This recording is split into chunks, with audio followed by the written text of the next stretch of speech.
Vamos dar continuidade à nossa doutrina, culto de doutrina. Estamos estudando toda a Bíblia, estamos nos profetas menores e hoje chegamos ao livro do profeta Ageu. Quem estudou o livro de Ageu? Amém. Vai ganhar um bis na próxima oportunidade, tá, irmão? Anote aí no caderninho. O livro do profeta Ageu, ele é curto, tem apenas 2 capítulos, mas tem uma mensagem muito edificante para as nossas vidas. O profeta Ageu é um dos 3 profetas considerado profeta pós-exílio, né? Apenas Ageu, Zacarias e Malaquias profetizaram depois do exílio do povo de Israel, tanto o reino do norte como o reino do sul, né? A mensagem de Ageu é uma mensagem de ânimo e de exortação para que o povo volte à reconstrução do templo. Vamos fazer uma análise do contexto em que vivia o povo de Israel, sabendo que Israel foi dividido em 2, né? O reino do norte e o reino do sul. O reino do norte, o reino de Israel; o reino do sul, o reino de Judá. Os 2 reinos foram levados cativos. O reino do norte foi levado para a Síria e o reino do sul foi levado para a Babilônia. E desde então, sempre quando nós lemos sobre os reis de Israel, nós vemos sempre a menção do reino do norte e o reino do sul, reis nesses 2 reinos, e eles foram levados cativos, e Deus levantou um rei, a qual Jeremias tinha profetizado a respeito desse rei, que esse rei seria, ele foi chamado pelo próprio Deus de o seu ungido, o rei Ciro. Ele foi chamado por Deus de o meu ungido. Por quê? Deus usou o rei Ciro para que o seu povo voltasse para Jerusalém e reconstruísse tanto a cidade como o templo em Jerusalém. Nabucodonosor, quando levou Israel para o cativeiro, ele levou os utensílios da casa de Deus, dos tesouros da casa de Deus, para os tesouros da casa do seu Deus, e ali ofereceu ao seu Deus. E Ciro, Deus tocou no coração dele para que, depois que ele venceu a Síria, depois que ele dominou, que ele venceu as outras nações, ele era agora soberano, e ele fez um decreto para que todo aquele que temesse a Deus voltasse para Jerusalém e reconstruísse o templo em Jerusalém. Ele deu ordem para todas as províncias. Ele deu ordem para que ajudassem o povo de Israel na reconstrução do templo, para que naquilo que Israel precisasse para a construção, eles viessem ceder, porque era uma ordem dele, de Ciro. E Ciro liberou e mandou abrir as fronteiras e eles voltarem para Jerusalém com esse objetivo de construírem ou reconstruírem o templo a qual Nabucodonosor tinha destruído e levado os utensílios de Deus, da casa de Deus, que estava ali nos tesouros da casa do Senhor, e pediu para que os governadores ajudassem usasse de bondade, reconhecesse que o Deus de Israel era o Deus Todo-Poderoso, né? Enfim, Israel estava voltando para Jerusalém para construir o muro, reconstruir o templo em Jerusalém, e estava sob a liderança de Zorobabel. Eu vou ler aqui a introdução para nós darmos continuidade nesse contexto a qual Israel estava passando. Sob o decreto favorável de Ciro, o restante dos judeus voltou à sua terra sob a liderança de Zorobabel, o governador, e de Josué, sumo sacerdote. Depois de estabelecer-se na terra, o povo erigiu um altar de holocausto no local do templo. 2 anos mais tarde, em meio a grandes regozijos, foram lançados os alicerces do templo. Seu regozijo logo tornou-se em tristeza, porque, por meio dos esforços dos hostis samaritanos, foi ordenado por um decreto imperial que a obra fosse interrompida. Durante 16 anos o templo permaneceu inacabado até o reinado de Dário, quando esse rei publicou uma ordem permitindo a conclusão da obra. Mas nesse tempo o povo tinha se tornado indiferente e egoísta. Em vez de construir o templo, estavam ocupados adornando as suas próprias casas. Como resultado dessa negligência, foram castigados com seca e esterilidade. A sua pergunta concernente ao motivo dessas calamidades deu a Ageu a ocasião na qual declarou a indiferença egoísta do povo no tocante às necessidades do templo, e era a causa dos seus infortúnios. Então, amados, Ciro mandou o povo voltar para Jerusalém, não só deu ordem, mas como abençoou o povo e deu ordem para os governadores das províncias também ajudarem esse povo, e o povo foram muito abençoados com muitas ofertas para a reconstrução do templo. Voluntariamente eles deram ofertas para a reconstrução do templo.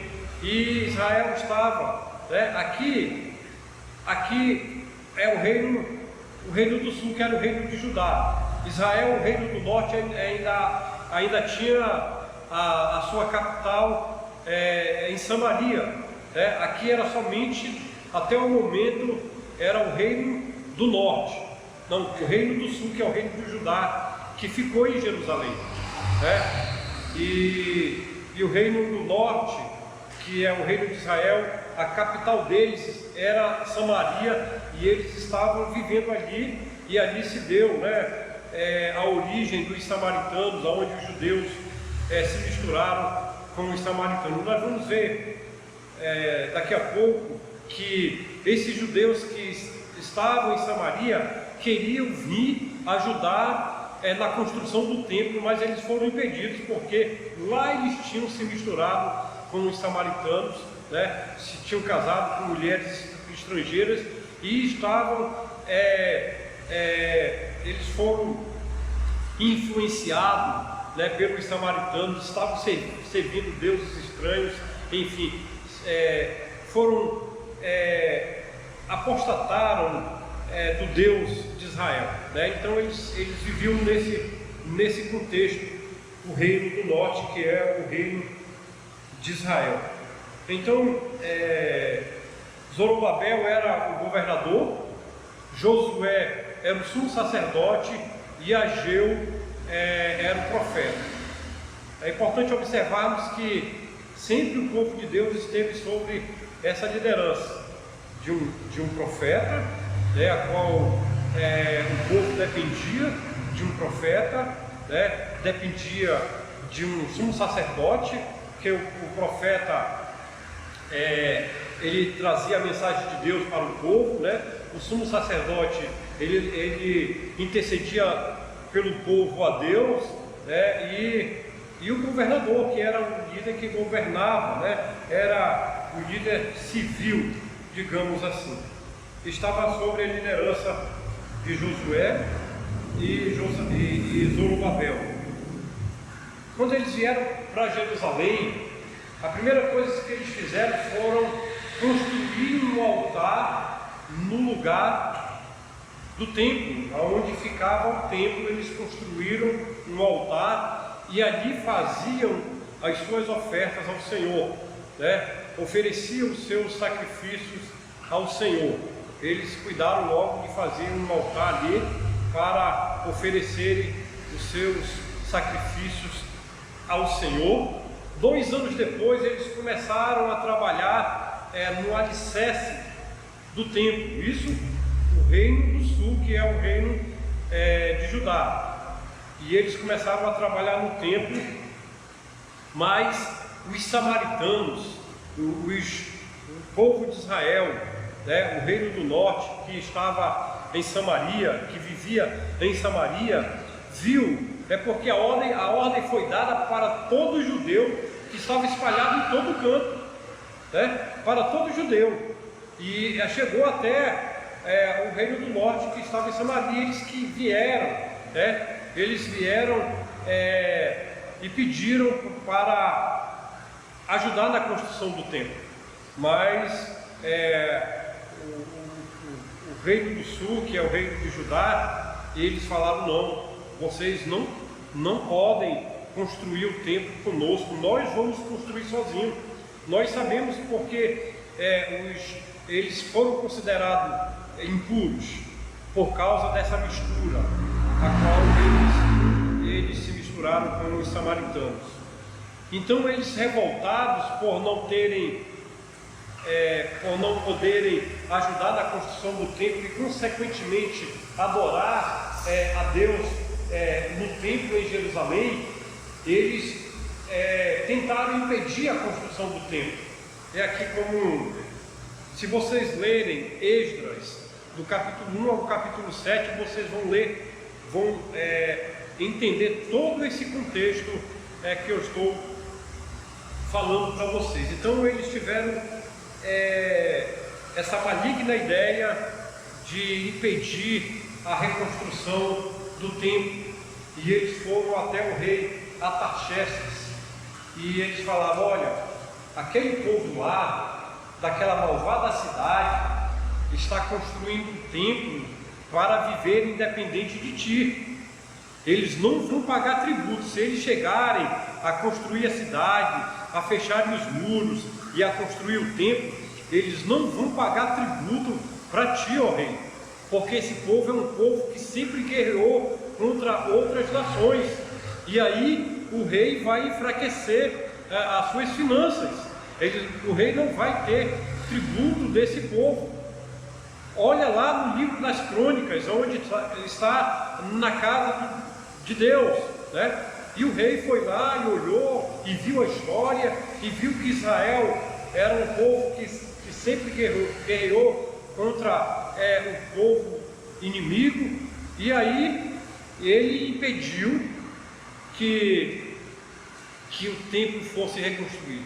Passou 16 anos até se levantar outro rei, que foi o rei Dario, né? Ele se levantou, e aí o reino do sul, eles falaram para esse rei: olha, o rei Ciro, ele ordenou que o templo fosse reconstruído, ele abençoou o povo, nos deu ajuda, nos deu materiais, nós recebemos muitas ofertas para que o templo fosse reconstruído, mas veio outro rei e impediu a reconstrução do templo, né? 16 anos, né? Construíram um altar no local do templo. Quando começaram a fazer o alicerce, 2 anos depois, começaram a fazer os alicerces do templo, ficaram muito alegres, muito felizes, porque os alicerces já estavam sendo colocados, mas os samaritanos tentaram impedir e o tempo passou 16 anos, né? Sem ter nenhuma obra nesse tempo. E aí o rei Dário, ele lendo, né, os líderes de Judá, mandava ele olhar no livro das crônicas, e ele olhou e viu que realmente o rei Ciro deu ordem, e o rei Ciro ainda falou que aquele que impedisse seria castigado pelo Deus de Israel, aquele que impedisse a construção do templo em Jerusalém. Os irmãos leiam Êxodo, do capítulo 1 ao capítulo 7, que vocês vão entender todo esse fundo histórico. Então, o rei Dario, ele agora dá ordem para que o templo seja novamente reconstruído depois de 16 anos. E o povo ficou desanimado, né? O povo não estava mais preocupado, mesmo depois da ordem do templo ser reconstruído, eles não estavam mais animados para a reconstrução do templo. Aí foi quando o profeta Ageu profetizou, se levantou e exortou o povo na reconstrução do templo. E ele começa dizendo: olha, vocês dizem, Ageu diz, vocês dizem que ainda não é tempo da casa de Deus ser reconstruída, né? E vocês habitam nas vossas casas estucadas, nas vossas casas apaneladas, né? Ou seja, nas vossas casas bem arrumadas, nas vossas casas enfeitadas. Vocês estão preocupados só com vocês, e a casa de Deus está abandonada, e vocês não estão fazendo caso, vocês estão adiando sempre a reconstrução do templo. E sabe o que está acontecendo? Sabe por que está acontecendo a seca no meio de vocês? Sabe por que vocês não estão prosperando? É porque vocês esqueceram da casa de Deus, né? E eles estavam vivendo esse contexto, irmãos, né? Onde Deus tinha enviado a seca e a infertilidade da terra. Eles não estavam mais produzindo, eles não estavam mais prosperando, né? Eles estavam juntando dinheiro no saquetel furado. Eles vestiam, mas não se aqueciam. Eles se alimentavam, mas não se fartavam. Ou seja, sempre estava faltando algo ao seu povo.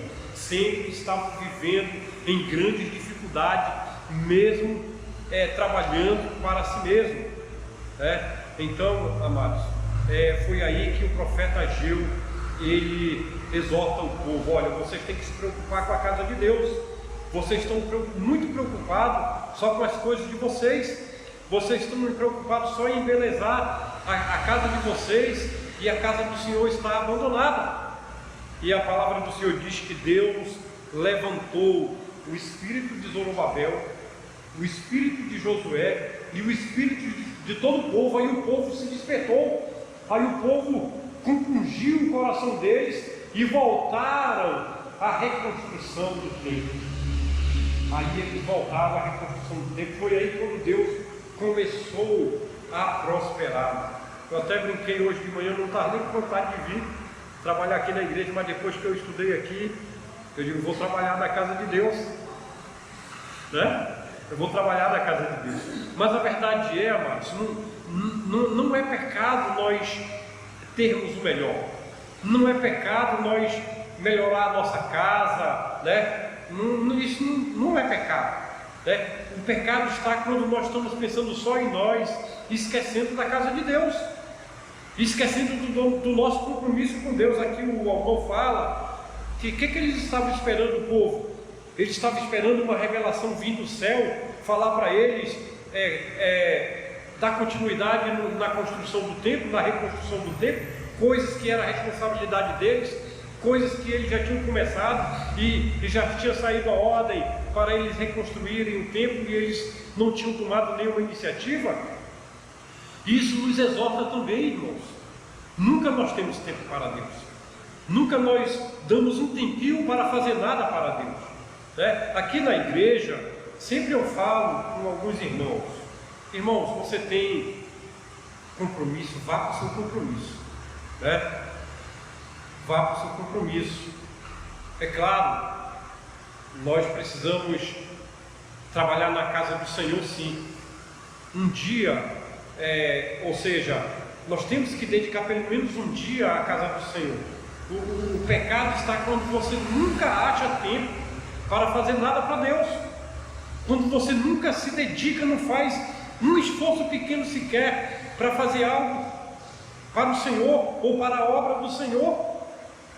Tem aqueles que não fazem caso, tem aqueles que realmente estão preocupados só consigo e querem só as bênçãos de Deus. E muitas vezes, quando nós procuramos só as bênçãos de Deus, quando nós olhamos só para nós mesmos, nós não prosperamos. Isso é verdade, isso é fato.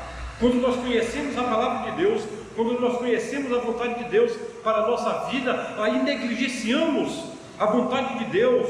Quando nós deixamos as coisas de Deus para trás, tem coisas que a prioridade, sim, é a nossa família, é a nossa casa, né? Mas será se nunca nós vamos ter tempo para Deus? Será se nós nunca vamos ter tempo para fazer nada para Deus?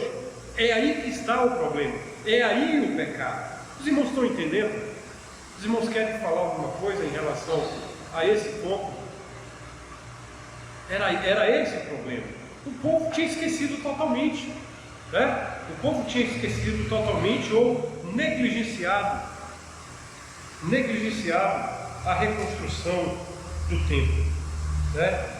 Então, amados irmãos, o esboço, né, o resumo do livro está dividido em 4 partes.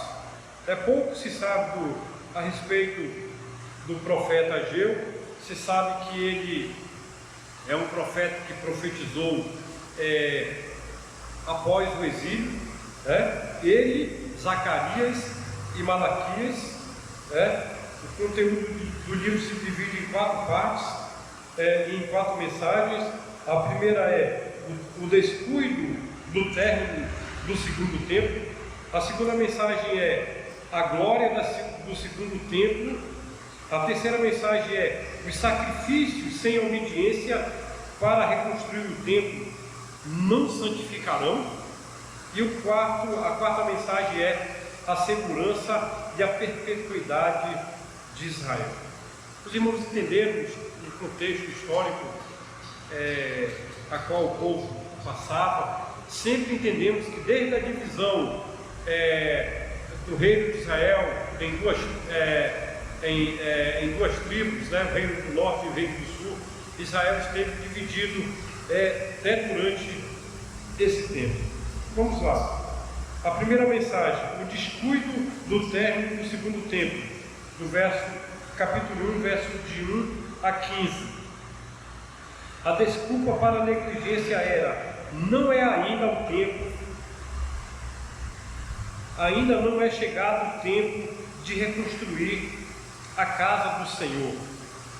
Provavelmente eles esperavam uma revelação especial de Deus antes de levar a cabo o que seria o seu dever. Tem coisas que nós não precisamos orar e pedir de Deus um sinal, né, uma prova. Não, é a atitude que Deus quer de nós. Era isso que Deus esperava do seu povo, né? O autor está fazendo essa comparação, né? Tem coisas que é atitudes, é usar o senso comum, né? E ver que coisas que tão claras que é só nós tomarmos atitudes, né? Eu vou orar a Deus, eu vou pedir uma revelação de Deus, um toque de Deus para ver se eu tenho que ir lá na igreja, né? Ajudar os irmãos lá. Não é assim, é atitude. Deus nunca vai revelar isso para você, porque isso já está revelado. Já sabemos que essa é a vontade de Deus. A causa do descuido, o egoísmo do povo, né? Então, a causa do descuido foi o egoísmo, olhar só para si. Olhar só para si e não olhar para as coisas de Deus, né? O castigo pelo descuido, a seca e a esterilidade. A terra se tornou estéril, né? a seca veio e o povo passava por muitas dificuldades. Trabalhavam, mas o seu dinheiro não rendia, né? Nunca tinha roupa, sempre estava faltando roupa, nunca se aquecia, né? Comia, mas não se alimentava.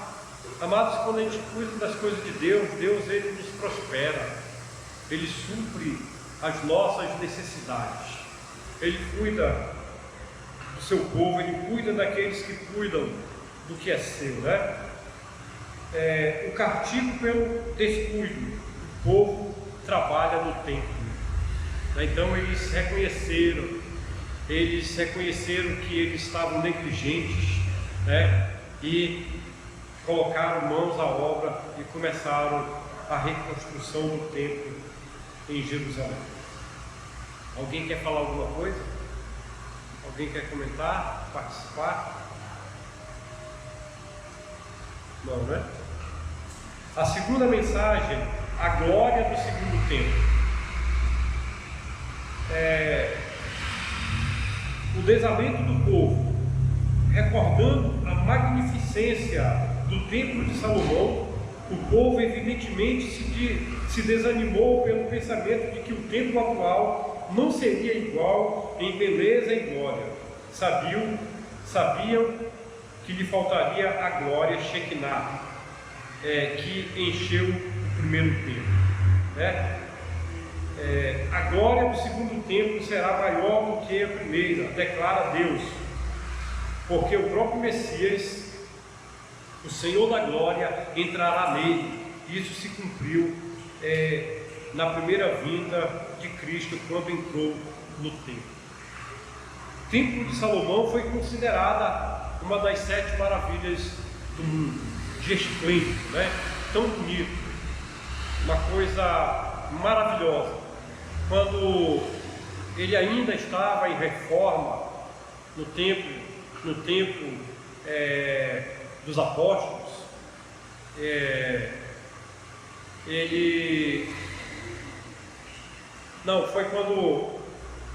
foi quando os discípulos, lá em Mateus capítulo 24, eles chamaram Jesus e falaram, né, da construção do templo, falaram da beleza do templo, né? Olha, Senhor, que templo bonito, esse templo do nosso Deus, né, a qual Salomão construiu. E claro que esse que eles estavam vendo já era o segundo templo, onde aqui Israel estava reconstruindo, e o Senhor Jesus falou que não ficaria pedra sobre pedra. Um dos desânimos do povo foi que deles acharem que eles não iriam conseguir reconstruir um templo igual ao primeiro templo. Mas Deus fala através do profeta Ageu que a glória da segunda casa seria maior do que a primeira, tanto em estrutura, tanto em beleza, como em glória. Essa glória é a Shekinah de Deus, é a presença de Deus. Quando Salomão consagrou o templo a Deus, no dia da consagração, ele fez uma oração, né, no meio, toda a congregação, e a Bíblia diz que a glória de Deus encheu todo o templo. A presença de Deus representada por uma fumaça, encheu todo o templo. Ali foi a glória de Deus, foi a presença de Deus. Então eles estavam pensando, estavam desanimados. Eu acho que esse templo aqui não vai ficar igual ao primeiro, mas Deus falou através do profeta Ageu que a glória da segunda casa seria maior do que a primeira, né? Tanto em beleza como em presença de Deus. Amém, irmãos? Então, e ficou com certeza outra. Por que ficou melhor do que a primeira? Porque a glória de Deus, a presença de Deus, representada pelo Filho que visitou o templo em Jerusalém, né? Foi maior do que a primeira. Porque o próprio Jesus Cristo, o Filho de Deus, o próprio Deus, ele entrou no templo, não mais representada por uma teofania, por uma presença de Deus através da fumaça, mas pela presença do próprio Deus encarnado. Os irmãos estão entendendo? É por isso que ele diz que a glória da segunda casa seria maior do que a primeira. Por causa disso também, que o próprio Deus, né, na pessoa do Filho, encheria, né, aquela casa da sua presença. Então, quando nós formos fazer algo, nós devemos ter ânimo, né, devemos ter motivação de que Deus está conosco, de que, né, Deus nos abençoará. A glória da segunda casa será melhor do que a primeira. Amém, irmãos? Os irmãos têm alguma pergunta? Algo a contribuir? Olha, eu fico preocupado quando os irmãos não participam. Vamos lá. Essa é a segunda mensagem. A terceira mensagem é os sacrifícios sem obediência para construir o templo não santificarão o templo. O povo estava distante de Deus, mesmo tendo, né, os irmãos lembram que a primeira coisa que eles fizeram foi construir um altar para Deus, para o sacrifício. Mesmo tendo o altar do sacrifício, o povo levando a sua oferta, eles viviam em desobediência a Deus na sua maioria. Vamos ler capítulo 2. O irmão Neemias vai ler capítulo 2, verso 10 a 19.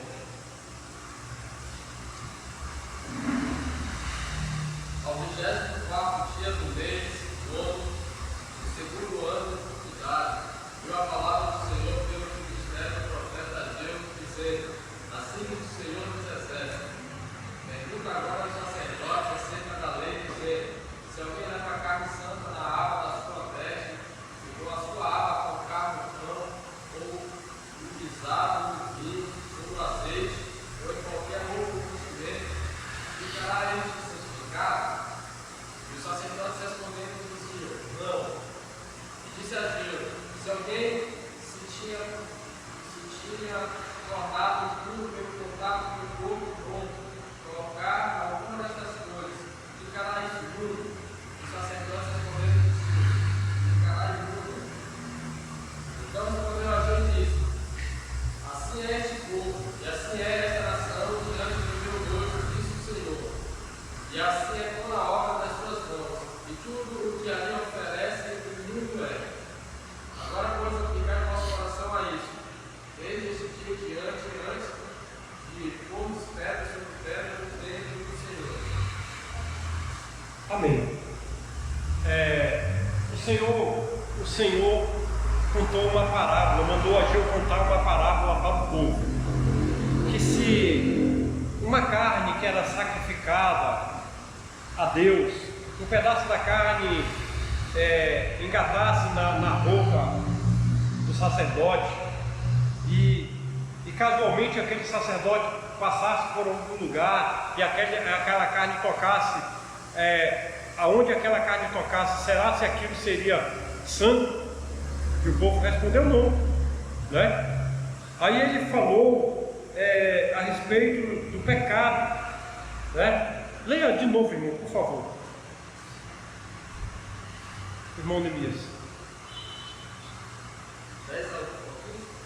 Esse mesmo. Mais embaixo, onde já fala do 12, né? Se alguém leva a carne santa na aba da sua veste, com a sua aba colocar no pão, ou no guisado, ou no vinho, ou no azeite, ou em qualquer outro mantimento, ficará este santificado? E os sacerdotes respondendo diziam: não. Disse Ageu: se alguém que se tinha tornado puro pelo contato com o corpo, tocado com uma dessas coisas, ficará impuro. Os sacerdotes respondendo diziam: ficará impuro. Amém. Ou seja, o pecado é quem contamina o povo, mas o sacrifício em si não vai santificar o povo que vive em pecado. Essa a história, né? É esse entendimento que Deus está falando para o povo. Não adianta oferecer sacrifícios a Deus vivendo em desobediência. vivendo em pecado. Deus ele não se agrada em sacrifício de tolos, né? Não se agrada. Deus ele quer que nós lhe obedeçamos. É isso que Deus quer. Ele quer a obediência do seu povo. Nós podemos oferecer milhões para Deus, né? Mas se vivermos em obediência essa oferta a Deus, Deus não recebe, né? Deus não recebe. Mas Ele quer a obediência do seu povo. E o pecado do povo é quem vai contaminar. O pecado é quem vai contaminar todo o povo. E esse pecado ele precisa ser extinto do meio do seu povo para não contaminar, né? Ou seja, o povo estava sendo contaminado. As ofertas ali no altar, antes do templo ser reconstruído, aquele sacrifício, aquela fumaça que chegava a Deus, era muito pouco. Deus não se agradava por causa do pecado, né? Então, digamos aqui o templo, né? Deus ele não está preocupado com o templo. Nós podemos fazer um templo que nem o de Salomão, mas se a glória de Deus não for manifesta, a presença de Deus em nossas vidas, e só vai ser manifesta, irmãos, em nossa vida, no nosso meio, de uma forma mais intensa, de uma forma mais eficaz, né, mais viva, digamos assim, se nós vivermos em obediência. Podemos oferecer sacrifício, podemos ornamentar a igreja, podemos colocar porcelanato aqui, né? Enfim, podemos enfeitar o templo, o exterior. Deus não vai receber e a presença dele não vai se manifestar. Mas se nós vivermos em obediência a Deus, né, é isso que vai manifestar a Shekinah, a glória de Deus, a presença de Deus. Então a glória da segunda casa seria maior do que a primeira, melhor do que a primeira, tanto na beleza como na presença de Deus, né? Isso foi o próprio Deus quem prometeu isso, e isso aconteceu, representado pela pessoa de Cristo no templo e hoje em nós, irmãos. Vamos, como posso dizer, vamos considerar o templo como o apóstolo Paulo ensina no Novo Testamento, como o nosso corpo, a nossa vida. Nós somos o templo do Espírito Santo. E é esse templo que nós devemos cuidar, a nossa vida. É esse templo que precisa ser reconstruído. A glória da nossa vida, da nossa comunhão com Deus, ela tem que ser maior do que a primeira. Precisamos reconstruir sempre a casa de Deus, que é a nossa vida com Deus. Não é só o exterior, não só a aparência, né? Que seria do templo de Salomão, porque eles estavam preocupados também com a glória de Deus, com a presença de Deus no templo, né? Não só com a beleza, mas com a glória de Deus, com a presença de Deus. O que seria a beleza do templo sem a presença de Deus? Não seria nada. Era uma beleza vazia, né, irmãos? Os irmãos estão entendendo? Então, contextualizando com o Novo Testamento, com os ensinamentos do apóstolo Paulo, entendendo que o nosso corpo é o templo do Espírito Santo, que nós somos morada de Deus, que esse templo precisa ser reconstruído, né? Que a presença de Deus precisa ser habitada no nosso interior e manifesta no nosso meio. Amém, irmãos? Que isso possa acontecer com frequência na nossa vida, no nosso meio, né? O aroma leve de santidade que subia do altar era fraco demais para que pudesse penetrar na atmosfera materialista de suas vidas. Irmãos, se nós vivermos só na atmosfera da carne, do humano, da matéria, do materialismo, desse mundo pecaminoso, espiritualmente nós estamos mortos. Nós vamos morrer, estamos frios, fracos, sem presença de Deus, né, a glória de Deus na nossa vida, ela está se apagando. Mas que ela possa, essa atmosfera espiritual, né, ela possa se reacender nas nossas vidas. Amém, irmãos? Que ela possa ser reavivada em nós, não só a aparência exterior, mas a interior. Uma advertência: a desolação da terra foi... Ageu argumenta que durante 16 anos os sacrifícios tinham sido imundos ante a vista de Deus. Durante 16 anos que o templo não foi reconstruído, eram sacrifícios imundos. Deus não se agradava daquele sacrifício, por causa do pecado e da desobediência, da distância, né, de Deus, entre o povo e Deus, por causa dos seus pecados. Eles não tinham trazido a bênção, porque o templo estava em ruínas. Vamos transferir isso para as nossas vidas. Vamos transferir isso para a nossa comunhão com Deus, o nosso devocional a Deus, a nossa intimidade com Deus. Isso, irmãos, se reflete na nossa vida. Isso se reflete com certeza. Às vezes a Melita fala para mim: tu não prega mais com unção. Tu pregava com mais unção. Preciso santificar mais a minha vida. Com certeza. E isso me exorta. E eu peço de Deus. E eu tenho que buscar em Deus. Porque eu não posso viver vazio de Deus. Nós não podemos viver vazio de Deus. Por mais bonito que o templo seja, né? Por mais aparentemente que seja a mensagem, mas se não tiver unção, se não tiver fogo do Espírito Santo, se não tiver poder do Espírito Santo, é vazio. Não é verdade, irmãos? Então isso é uma exortação, não só à coletividade da igreja, mas à individualidade de cada um de nós. Uma desolação é advertência. A desolação da terra foi causada pela desobediência. O povo estava padecendo por causa da desobediência, né, a Deus.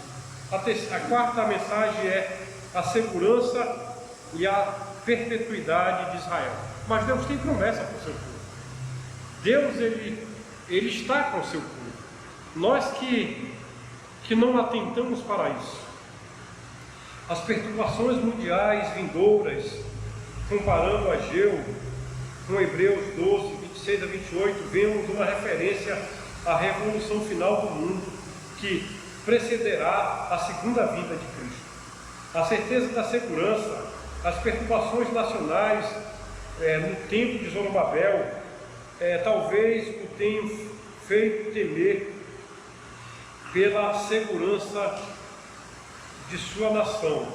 Como representante da casa de Davi e como antecessor do Messias, ele recebe uma promessa de proteção e segurança para si e para o seu povo.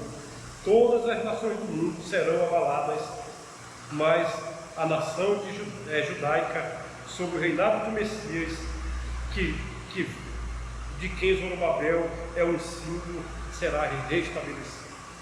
Israel nunca foi aniquilado, nunca foi. Sempre houve um remanescente.